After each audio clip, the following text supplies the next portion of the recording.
tema khutbah kita siang ini adalah bertaubatlah sebelum terlambat. Jamaah Jumat yang dirahmati Allah, siapapun kita yang hadir pada siang ini di Masjid Jami'atuz Zahidin ini, kalau kita mau jujur, tak seorang pun kita yang luput dari berbuat salah. Kalau tidak banyak, sedikit pasti ada. Jangankan kita, Nabi dan Rasulullah saja itu tetap sebagai manusia mereka berbuat salah. Sejak dari Nabi Adam alaihissalam sudah di surga masih berbuat salah, apatah lagi kita yang tentu kejiwaan kita, pikiran kita itu jauh lebih kotor dari para nabi dan Rasulullah sallallahu alaihi wasallam. Sebab para nabi dan rasul itu pola pikir dan cara hidupnya memang sengaja dilindungi dan dibersihkan oleh Allah Subhanahu wa taala. Jamaah Jumat yang dirahmati Allah,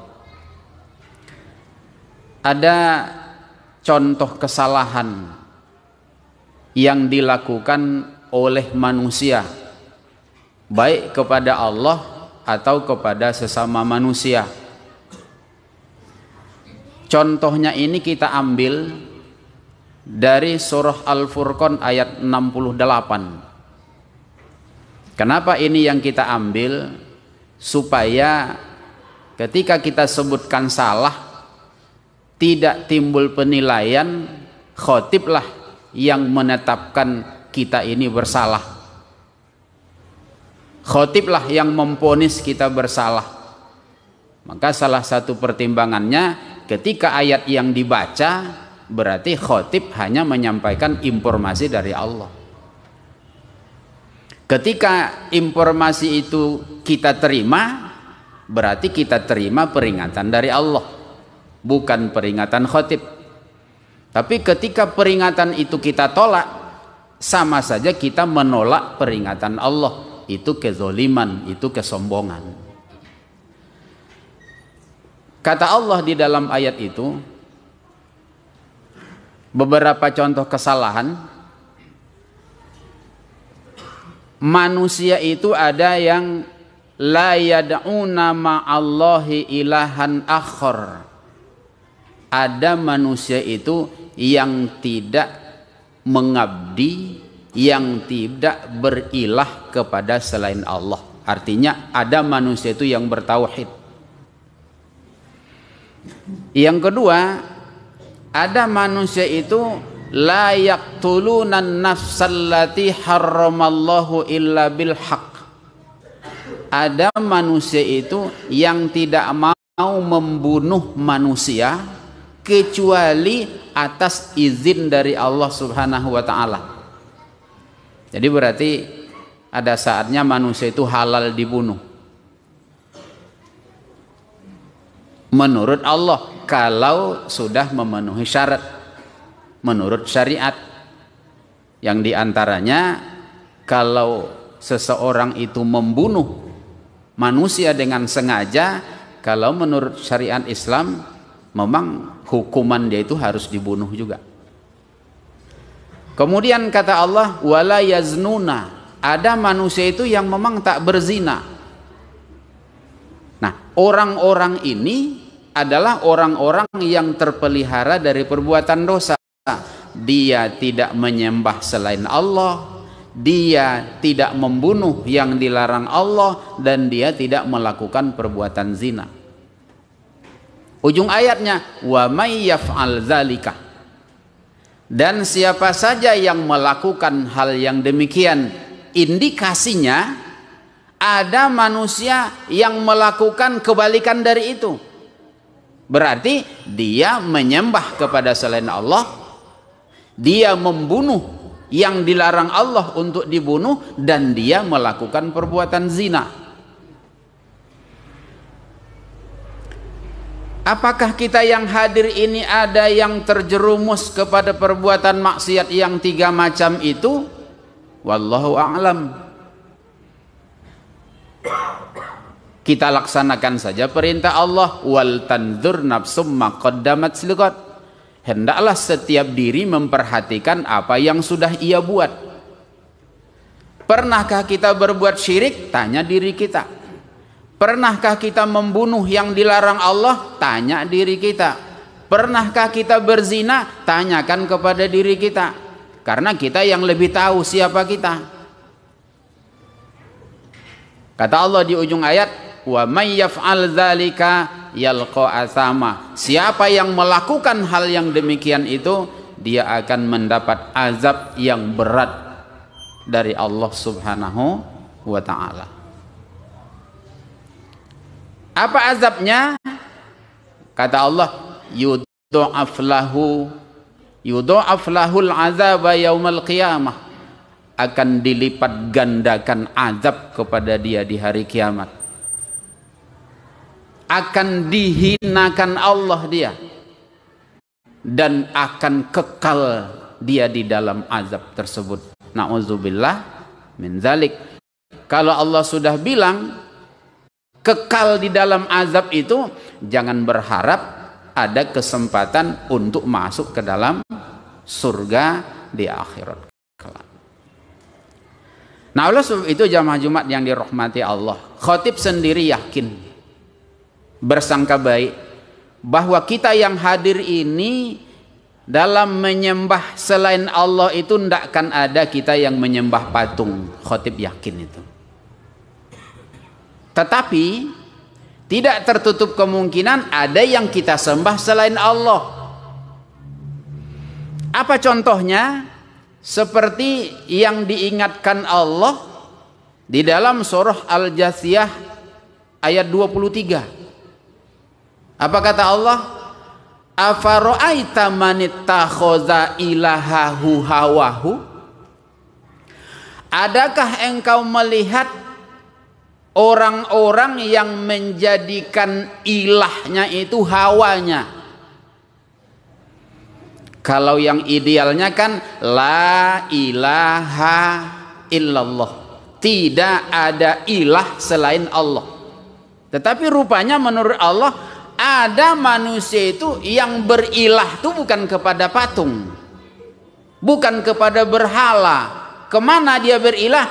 Ilahnya itu adalah hawanya, keinginannya, seleranya, hawa nafsunya, jalan pikirannya, itu yang ia jadikan sembahan, sehingga dia tinggalkan penyembahan kepada Allah Subhanahu wa taala.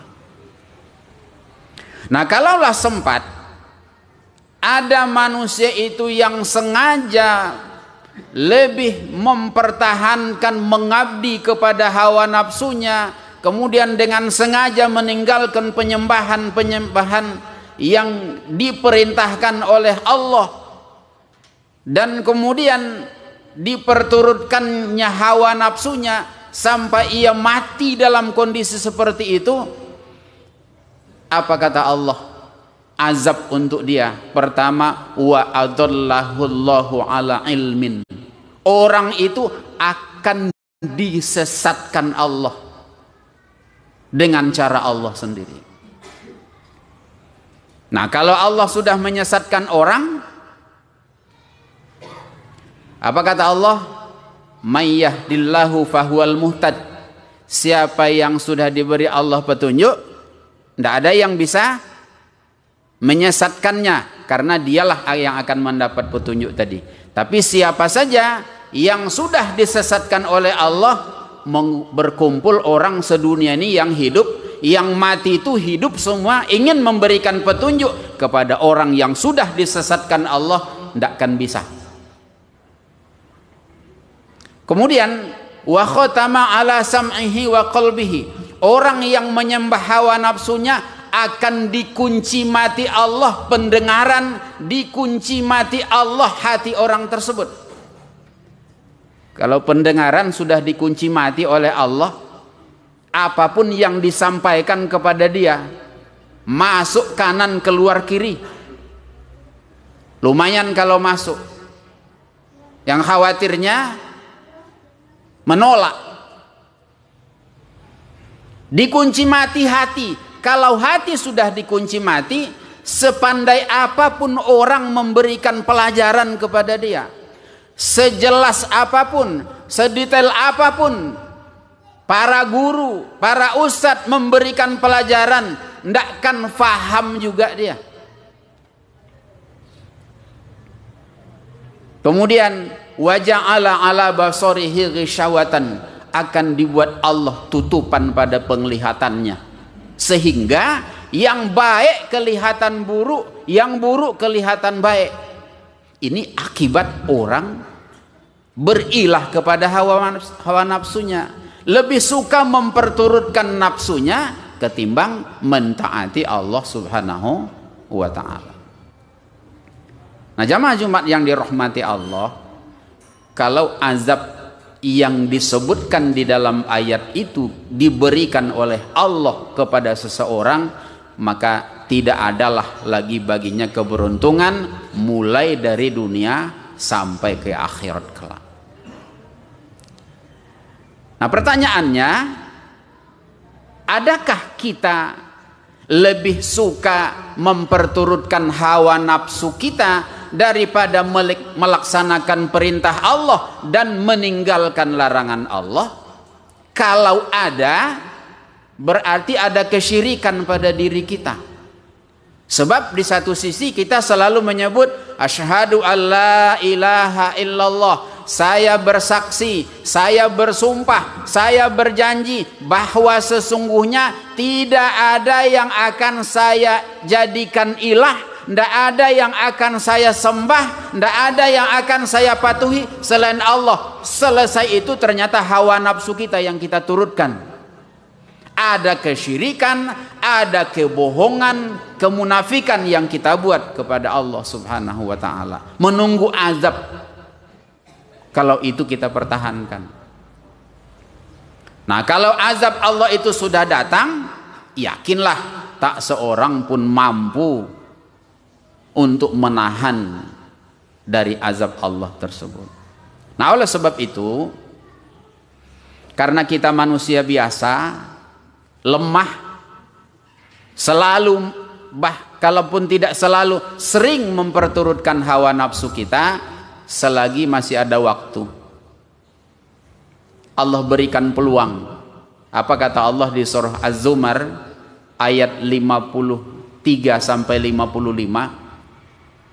Qul, katakan ya Muhammad, ya ibadiyalladzina asrafu ala anfusihim, hai hamba-hamba yang sudah melampaui batas terhadap diri mereka sendiri. Allah bilang sembah Allah, hawa nafsu juga yang disembah, itu kelewat batas. Kata Allah apa?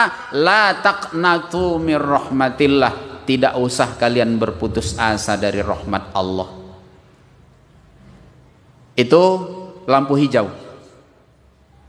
Itu peluang besar diberikan Allah. Sebanyak apapun dosa kalian, sebanyak apapun kemaksiatan yang sudah dibuat karena memperturutkan hawa nafsu, kata Allah, la taqnatu mir rahmatillah, jangan putus asa dari rahmat Allah.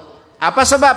Innallaha yaghfirudz dzunuba jami'ah, seluruh dosa kalian itu bakal diampuni oleh Allah Subhanahu wa ta'ala.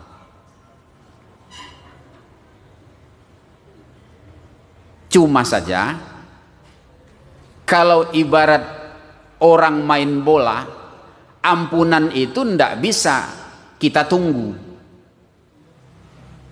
ndak bisa kita menunggu bola, harus jemput bola. Artinya ada ketentuan-ketentuan yang sudah digariskan oleh Allah yang mesti diikuti. Kalau memang kita sadar kita pernah memperturutkan hawa nafsu kita, tapi kita nggak mau diazab Allah, maunya kita dapat ampunan.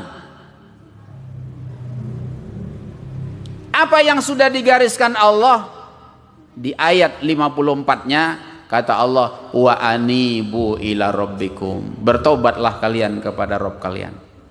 Kalau selama ini yang disembah bukan Rabb kalian, kembalilah, kembali kepada Rabb. Kenapa menggunakan kata Rabb Allah? Karena dulu kita sudah berjanji kepada Allah menggunakan kata Rabb juga.